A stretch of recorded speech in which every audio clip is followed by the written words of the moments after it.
This Sunday, state of emergency. A catastrophic storm slammed much of Vermont this week, the capital city and many, many other communities underwater. Vermont has been through this before.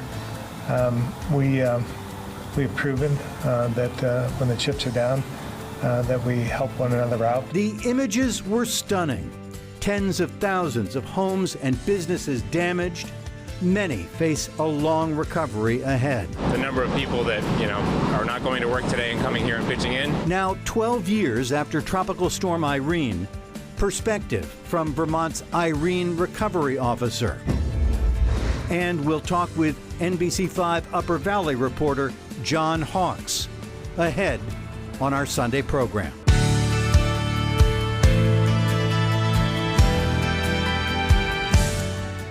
Good morning, everyone. I'm Stuart Ledbetter. This is NBC5 In Depth. What a week. It has happened again. Heavy rains overwhelming much of the state and other parts of the Northeast as well, only a dozen years after Tropical Storm Irene carved Vermont valleys into pieces. On Monday, we kicked into disaster mode once more. From north to south, the views from the sky confirmed incredible flooding. Mountain communities suffered mudslides, widespread damage. So did towns along rivers that far, far exceeded their banks, like Montpelier and Barre, Johnson and Cambridge, Ludlow, Waterbury, and Hardwick, too. Agricultural losses alone were enormous, were run into tens of millions. Environmental damage, well, yet to be determined. At least during the brunt of the storm, no one was killed or seriously injured, but on Thursday, the state confirmed the first flood-related death had come in Barre City. Here was Governor Scott at his first storm briefing.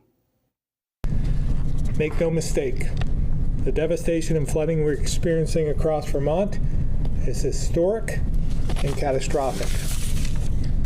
Floodwaters continue to rise in some places, like our capital city, and have surpassed levels seen during Tropical Storm Irene. Our primary focus continues to be on life and safety before we can shift into a recovery phase. I know thousands of Vermonters have lost homes, businesses, and more. The devastation is far-reaching. Although the coming days, weeks, and months will be incredibly difficult, we've faced challenges before, and Vermonters have risen to meet the moment. Phil Scott at the first of what are now daily briefings. In the moment, it is sometimes hard for reporters to process all they're seeing. NBC5's John Hawkes is part of our storm team, and we asked him to come in and share some of his impressions. Joining us now, our Upper Valley reporter, John Hawkes, in West Lebanon. John, this is obviously an unfolding story that will continue for many weeks to come, but take us back to day one. You headed to Windsor County, to Ludlow, to Cavendish. What did you see? Yeah, Stu, that's right. We started the day kind of heading towards Ludlow, but I knew that it was going to be a little tricky because I got to the blinking light in Perkinsville and the road was closed. So I had to kind of take an alternate route through Cavendish. I'm trying to get into town. Route 100 is flooded over. So that's when I kind of knew that things were going to be a little dicey. I had to take kind of a back way into town. Then when I saw the landslide by Okemo, right in front of the sign, and everybody was out and about kind of, watching what was happening. By the time I got there, there was still water flowing, but it took them about an hour to kind of have that subside, and they were just like kind of clearing the road to be able to get emergency vehicles. But it was pretty surreal, knowing, what I'd seen in 2011 and then this, so. Well, I mean, None of us have been through too many of these. Were you nervous? I mean, the water is still rising at that point. I was a little nervous. I knew that I had a job to do. I wanted to, I kind of took it upon myself that, I felt like it was very important to get out there, tell people stories, get video back to the studio to know, kind of what was going on out there. It was very important at that moment that, people did not know. So obviously the water was changing. It was receding a little bit as we came into town. And then my photographer and I, we decided that we needed to get out of there because it was coming up. So we did have to make our way to higher ground, and if we did not leave Ludlow, we would have been marooned there. Yeah, you can get that trapped. Afternoon. So right, a lot of those mountain towns along the center of the state, the north-south mountain range, had a similar fate on Sunday and Monday. Were people out and about or talking or not? Yeah, people were out and about. They were just, mainly curious. The scenes that I was seeing though on my way in and out were some people trying to mitigate the water from getting into their homes. Saw people using like tree branches and kind of wood pieces to kind of divert the water away from basements. To make sure that they're not flooding. And so that was the main thing. But people were just curious, taking videos, making sure they were documenting it for themselves. On day 2, you were at the governor's briefing, the first of many, at which he was asked if this was, Irene 2.0. He said, no, Irene 4.0. He had a sense early on. How did he and his team seem to you? Yeah, they definitely seem, as the governor, the governor is always kind of cool, calm, and collected, and that was definitely they knew what they were prepared, they knew what they needed to do, the information that they needed to get across, and they were making sure that everyone was, everything was clear and concise, talking about making sure that people were staying off of closed roadways, making sure that all the information was getting across. 89 had just opened at that point. Talking about the structural integrity under the road of that. And, they were just making sure to let people know that it was going to be okay, but we're not out of the woods, yet. That was kind of the main point of that. Yeah, you were able to get to, his briefing moved up to the state airport in Berlin because downtown Montpelier was flooded. You were back in the Upper Valley on day 3, I guess it was, in the Woodstock area. Another town pretty hard hit, but in some respects, not as badly as during Irene. Yeah, that's true. I checked in, at the Woodstock Farmers Market, the Dead River Oil Company, and at the White Cottage, just right there on Route 4. And I've seen photos and even firsthand going over there after Irene. It's not nearly as bad. The White Cottage, the owner told me that he's going to quote unquote open ugly. So, they're ripping out all the old, all the wet material inside the walls and things, but he's going to try to open up as soon as he can. The foundation was floating in some places, but It sounds like they're just going to fill it in and do the best they can. And the bridge in Quechee next to Simon Pierce, which blew out during Irene, that held this time, although the video was amazing. Yeah. And the video that we've been seeing was not as bad as it got. I was over there around 8 o'clock that night, and the water was almost to the top, to the bottom of the bridge. But it did hold. Simon Pierce did, experience some damage. Their kind of glass blowing and their kitchen in the basement is unfortunately flooded. That'll take them a couple of months to get back up and going. But the store they're hoping to open up in the next couple of weeks. So. Well, thanks for your first-hand account, one of our many NBC5 reporters on the ground this week and in the weeks to come. John Hawks from our Upper Valley Bureau, many thanks for being with us. Yeah, thanks, Stu. By the weekend, Vermont had recorded more than 200 successful rescues of people and animals stranded by the flood. Public safety officials repeatedly begged everyone to respect road closures and to stay out of floodwater, likely full of pollution, petroleum, and dangerous debris. We'll have more in a moment.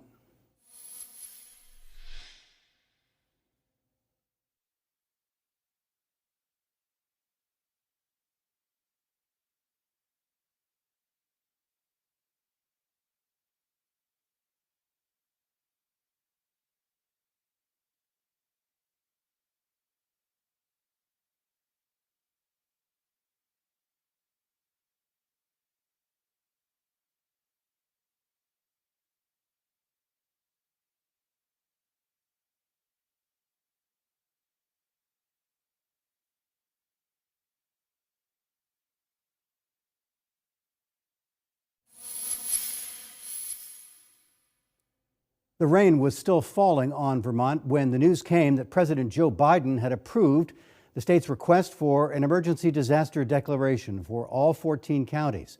The governor's office shared this photo of the president calling Scott from Vilnius, Lithuania, during which Biden pledged the government would do all it could to assist in the days and weeks ahead.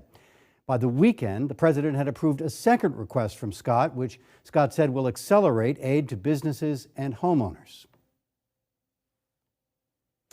If you've lived here, a dozen years or so, or longer, bet you had the same thought we did when it was clear this was no ordinary storm. Back in 2011, we saw what happened during Tropical Storm Irene, when 7 or 9 or 10 inches of rain falls on a mountainous state. At the time, that storm was the worst in nearly a century. Governor Peter Shumlin appointed Deputy Transportation Secretary Sue Minter to head the Irene recovery effort.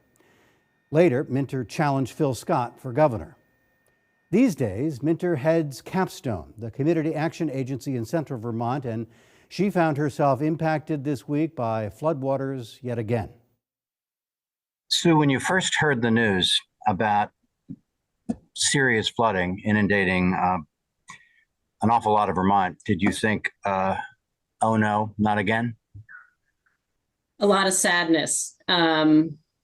And I guess people have been saying PTSD, but for me, it was just sort of a wave of memory and sad. And I think the feeling I have right now is just a sense of connection to so much loss and grief that many people right now are experiencing, even those who really aren't in the eye of the storm. We all feel connected to one another in this great state. But then I sort of have gone into reaction mode and organizing and thinking ahead and planning and responding. And I think that's exactly what Vermonters now know how to do, because it's only been 12 years, Stuart. Well, it was a hugely expensive cleanup effort from Irene. I think the Agency of Transportation put its recovery figure at more than $600 million. I'm wondering if, does this look similar to you? Well, as with Irene, the roads and bridges are so paramount, but it's so much more than that. It's homes, it's businesses, and yes, it looks familiar. Sadly, a lot of the same roads that we were and communities impacted in 2011 with Tropical Storm Irene are once again, but I think it's different, Stuart, on so many levels. In my community of Waterbury, which of course was a bullseye last time and is again today, the damage is much less. But I think this was in some measure related to the very focused recovery that we had on building more resilient infrastructure. I'm incredibly thrilled to see that the Waterbury State Office Complex is totally untouched. As you know, that was completely flooded. We had to evacuate folks from the state hospital. It was a terrible situation for the entire community for years. And it was, let me say, as the recovery officer involved in working hard with FEMA to negotiate getting this back, to see it right now standing clear. The Emergency Operations Center is there and working as opposed to having to flee. Even homes, that were required after Irene to build back differently. No electric systems are in the basements anymore. Everything has been moved up. So while homes have had to be evacuated and basements flooded, they are not, we don't believe, destroyed. The infrastructure of the Waterbury Main Street is now much different movement of water with bigger drain systems. We think that's had an impact. So we hope the same is true elsewhere. We hope the roads and bridges that we built back stronger are going to mean it's different. The other major thing for many, many people, over 100 after Irene, did not build back in harm's way because the state had a buyback program. In communities like Northfield, which was hit again very hard this time, there's entire neighborhoods where people didn't build their homes again, and now those are being flooded safely. The other most important thing is, at least to date, in spite of incredible number of swift water rescues, we have heard no reported deaths, and we hope that continues. So it's different this time. Your own workplace in the heart of downtown Barrie was flooded. Montpelier was flooded again. I don't suppose there's any way that we can make those communities, which are sort of in bowls and along rivers, flood proof. I think it's important to have emergency operations centers that are in safer places. Obviously, the city of Montpelier relocated to the water plant because it knew, again, we have so many lessons learned, sadly. I think Montpelier really experienced this in 1992. I remember that well. Sure. And I think it is very, very difficult to impossible to make everywhere flood proof. We have to really start thinking about where it does and doesn't make sense in the long, long run to build back. But we do know buildings can be made more flood resilient. The building in Capstone Community Action, while it is suffered some mud, it is actually built higher intentionally. And although the garage was hit, the offices weren't. So we expect to be relocating there and opening up our food shelf as quickly as we can clean up. That's different from being out for months. And I think I'm very, very concerned about the many, many businesses. I know Nelson Hardware had something like $400,000 worth of inventory in its basement. The hard part is basements will flood. And the question is, can we make sure that the systems to ensure implementation can be changed?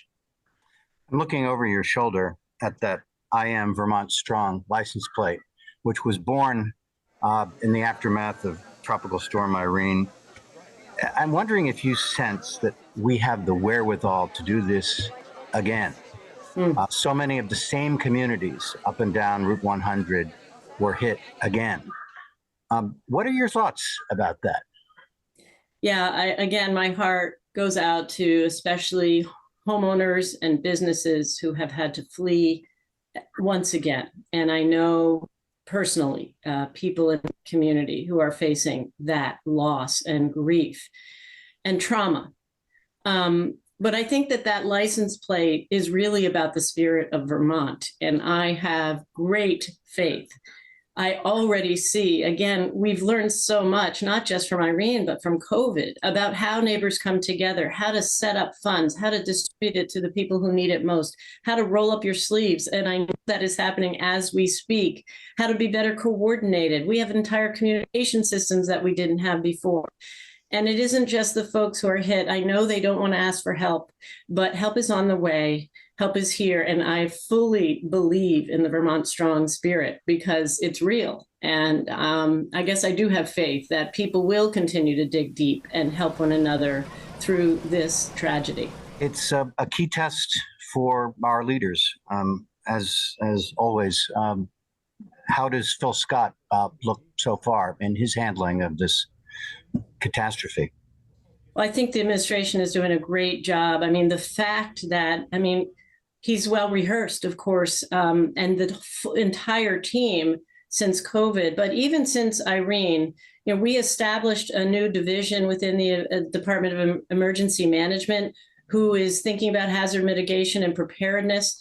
There's great deal of depth of understanding and institutional knowledge and relationships with our federal partners. So the fact that the governor declared an emergency really in advance of the storm was brilliant. The fact that the president declared a federal emergency in the middle of the storm, that's incredible work. And that's about understanding how the system works, having strong relationships with our FEMA federal partners, our delegation, and of course, the federal administration as a whole. So they're doing great work communicating really well. I think that's improvements, significant improvements from where we found ourselves in 2011 facing this for the first time. I think we're really doing well as a state. And I know we're going to recover faster. The head of the Federal Emergency Management Agency flew to Vermont this week, promising federal aid to help Vermonters on the long road ahead. She joined the governor and the congressional delegation to see some of the hardest hit spots, including neighborhoods in Barre now covered in thick layers of mud. We have the administrator for FEMA right here. So they're going to be on the ground as soon as possible. We're going to bring as many people into the state as soon as possible to help people get through the bureaucracy, to fill out the appropriate forms. We'll work with private insurance companies to make sure people get what they are entitled to. This is why I came, was to be able to assess firsthand, see firsthand truly what the impacts are, so we know what kind of resources we need to help bring in to help support and start this recovery process. Transportation Secretary Pete Buttigieg lands in Vermont on Monday. Ahead, neighbors helping neighbors. We'll have one example among countless others when we come back.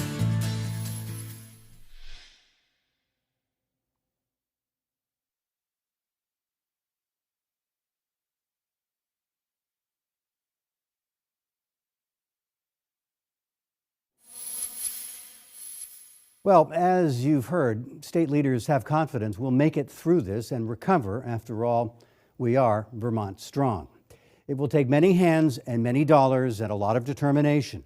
Some Vermonters who did not suffer as much loss are showing they're eager to help. Within hours, volunteers lending a hand to those who were struggling just to cope. From the water drive in Morrisville, which had no clean water, to shoveling and mopping the filth in the heart of Montpelier. Here's NBC5 reporter Amanda Martin Ryan. Over 50 volunteers helping outside Onion River Outdoors, just like dozens of other businesses getting rid of leftover floodwater while saving salvageable merchandise, all before more rain comes. Part of the trouble is trying to get the upstairs dry. The basement's another story. All the inventory's out, all the bikes are out, trying to clean stuff out, but then of course we have to put them back for nightfall or more rain. Owner Kip Roberts estimates anywhere from $600,000 to $1 million worth of inventory is lost. Next door, Landon Street Tavern, having to start from scratch once their cleanup is done. The owner, David Thomas, just one of 12 people moving everything inside onto the streets or in the trash. That's all of how we run our business. It's the things that, gets the food out, people serve drinks on. It's all stuff that's gonna have to be replaced. Unfortunately, it's all gonna go in a dumpster somewhere. But for both Roberts and Thomas, what they lost in their businesses is being made up by the community support. Volunteers shoveling, moving inventory, handing out food and beverages. The outpour of people reaching out to me for what can I do, what can I do? And the only response I have is just need your hands. The number of people that, are not going to work today and coming here and pitching in, it just, it does speak volumes. It's very generous. Kelly Tackett, the owner of the children's store Minikin, had volunteers show up before she saw the damage herself. By the time I got down here, I had like 12 people in here and stuff moved out and everyone was mopping. I didn't even ask for their help. I'm like blown away. It's okay. One of those volunteers has been going door to door assisting businesses in whichever way he can. This is our community. Like, we live and work in Montpelier. I mean, I eat lunch at these restaurants. We shop at these shops. Like, we're nothing without this community. While the volunteers are helping to give back to the community they love, their impact on business owners is a silver lining. This feels like this is the end of Minikin for sure.